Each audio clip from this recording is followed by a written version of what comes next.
What's up guys, in this video I'm going to show you that how you can check or see your recently watched video on TikTok app.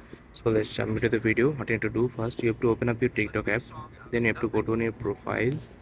After going to profile, you have to click on this three dot bar icon, then you have to click on settings and privacy, then you have to scroll a little bit.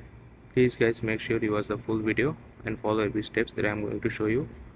After scrolling, you can see here is the option called activity center. You have to click on this option, then you have to pretty much click on watch history. So after that, you can see here is all the video that I have watched on TikTok previously or recently. So if you want to filter it by yesterday, that what you have watched yesterday on TikTok, you can click on yesterday and click on apply. So you can see I have watched nothing on TikTok yesterday. So this is how you can check or see your recently watched video on TikTok. I hope you find this video helpful. Please leave a like on this video and subscribe my channel for more video like this. Peace.